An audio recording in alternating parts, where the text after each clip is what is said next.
Good morning, or good afternoon, my friends. My name is Melissa from Melissa's Struggling Walk with Jesus. I am here on Sunday, October 19th, about 4:54 in the evening.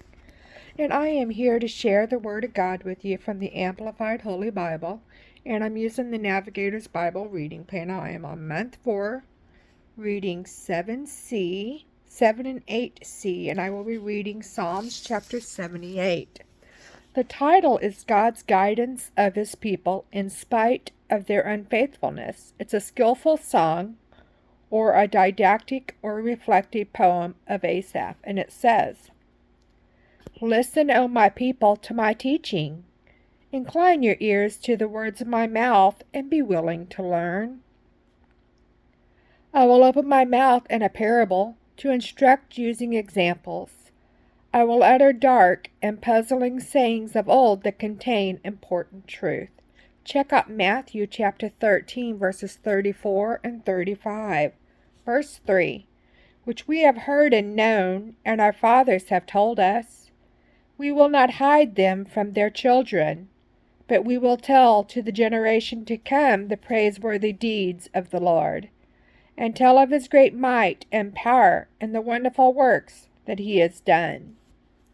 For He established a testimony, a specific precept in Jacob, and appointed a law in Israel, which He commanded our fathers that they should teach to their children the great facts of God's transactions with Israel, that the generation to come might know them, that the children still to be born may arise and recount them to their children, that they should place their confidence in God and not forget the works of God, but keep His commandments, and not be like their fathers, a stubborn and rebellious generation, a generation that did not prepare its heart to know and follow God, and whose spirit was not faithful to God. The sons of Ephraim were armed as archers and carrying bows, yet they turned back in the day of battle. They did not keep the covenant of God and refused to walk according to His law, and they forgot His incredible works and His miraculous wonders that He had shown them. He did marvelous things in the sight of their fathers, in the land of Egypt and the field of Zoan, where Pharaoh resided. He divided the Red Sea and allowed them to pass through it. And He made the waters stand up like water behind a dam." Check out Exodus chapter 14, verse 22. Verse 14, "In the daytime He led them with a cloud, and all the night with a light of fire." Check out Exodus chapter 13, verse 21, and Exodus chapter 14, verse 24. Verse 15, "He split rocks in the wilderness and gave them abundant water to drink like the ocean depths. He brought streams also from the rock at Rephidim and Kadesh, and caused waters to run down like rivers." Check out Exodus chapter 17, verse 6, and Numbers chapter 20, verse 11.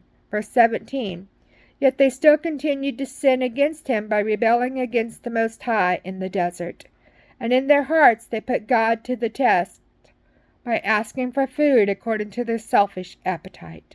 Then they spoke against God. They said, 'Can God prepare food for a table in the wilderness? Behold, He struck the rock so that waters gushed out and the streams overflowed. Can He give bread also? Or will He provide meat for His people?' Therefore, when the Lord heard, He was full of wrath. A fire was kindled against Jacob, and His anger mounted up against Israel, because they did not believe in God. They did not rely on Him.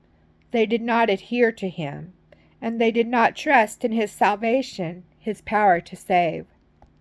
Yet He commanded the clouds from above and opened the doors of heaven." Verse 24, "And He rained down manna upon them to eat and gave them the grain of heaven." Check out Exodus chapter 16, verse 14, and John chapter 6, verse 31. Verse 25, "Man ate the bread of angels. God sent them provision in abundance. He caused the east wind to blow in the heavens, and by His unlimited power He guided the south wind. He rained meat upon them like the dust, and winged birds, the quail, like the sands of the seas. Check out Numbers chapter 11, verse 31. Verse 28. And he let them fall in the midst of their camp around their tents, so they ate and were well filled. He gave them what they craved, before they had satisfied their desire, and while their food was in their mouths. Check out Numbers chapter 11, verse 33. Verse 31. The wrath of God rose against them and killed some of the strongest of them, and subdued the choice young men of Israel. In spite of all this, they still sinned, for they did not believe in his wonderful and extraordinary works. Therefore he consumed their days like a breath in emptiness and futility, and their years in sudden terror. When he killed some of them, then those remaining sought him, and they turned to him and searched diligently for God for a time.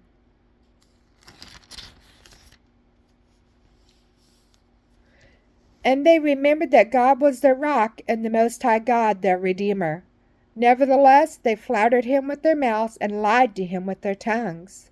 For their heart was not steadfast toward him, nor were they faithful to his covenant. Check out Acts chapter 8, verse 21. Verse 38. But he, the source of compassion and loving kindness, forgave their wickedness and did not destroy them. Many times he restrained his anger and did not stir up all his wrath. Check out where it says, but he. So the ancient Sophirim, the Jewish scholars, Okay, let me restart. Sorry. The ancient Sophirim, the Jewish scholars whose responsibility it was to do counts of all the letters, words, and verses of the Old Testament, said that this verse marks the halfway point in Psalms. All right, verse 39. For he graciously remembered that they were mere human flesh, a wind that goes and does not return. How often they rebelled against him in the wilderness, and grieved him in the desert. Again and again they tempted God, and distressed the Holy One of Israel. They did not remember the miracles worked by his powerful hand, nor the day when he redeemed them from the enemy. How he worked his miracles in Egypt, and his wonders in the field of Zoan, where Pharaoh resided, and turned the rivers into blood, and their streams so that they could not drink. He sent among them swarms of flies, which devoured them, and frogs, which destroyed them.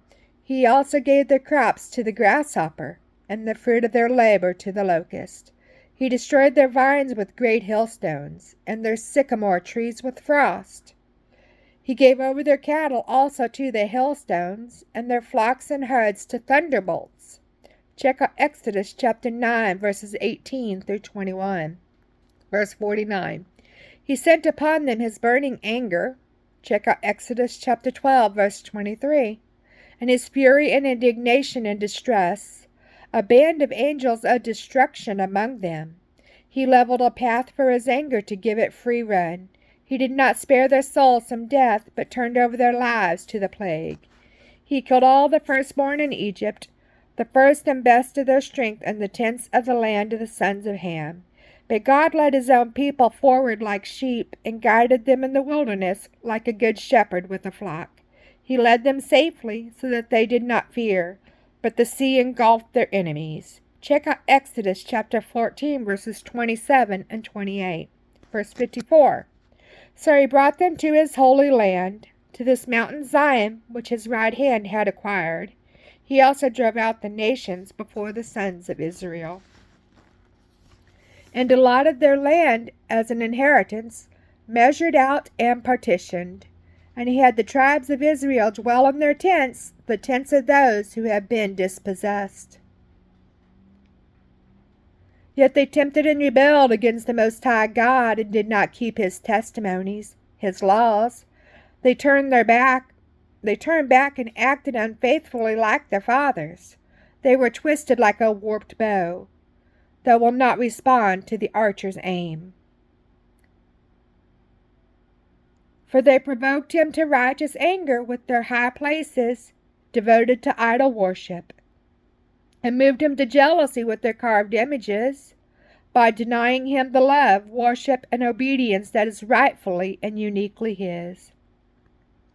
When God heard this, he was filled with righteous wrath and utterly rejected Israel, greatly hating her ways, so that he abandoned the tabernacle at Shiloh, the tent in which he had dwelled among men, and gave up his strength and power, the ark of the covenant, into captivity, and his glory into the hand of the enemy, the Philistines.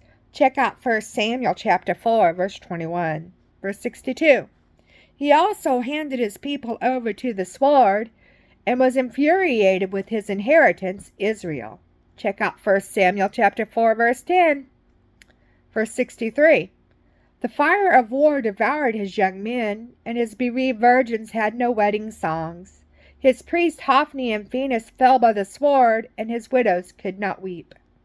Check out 1 Samuel chapter 4, verse 11, 19, and 20. Verse 65. Then the Lord awakened as from sleep, like a mighty warrior who awakens from the sleep of wine, fully conscious of his power. He drove his enemies backward. He subjected them to lasting shame and dishonor. Moreover, he rejected the tent of Joseph, and did not choose the tribe of Ephraim, in which the tabernacle stood. But he chose the tribe of Judah as Israel's leader, Mount Zion, which he loved, to replace Shiloh as his capital. And he built a sanctuary exalted like the heights of the heavens, like the earth which he has established forever. He also chose David his servant and took him from the sheepfolds. Check out 1 Samuel chapter 16, verses 11 and 12. Verse 71. From tending the ewes with nursing young, he brought him to shepherd Jacob, his people.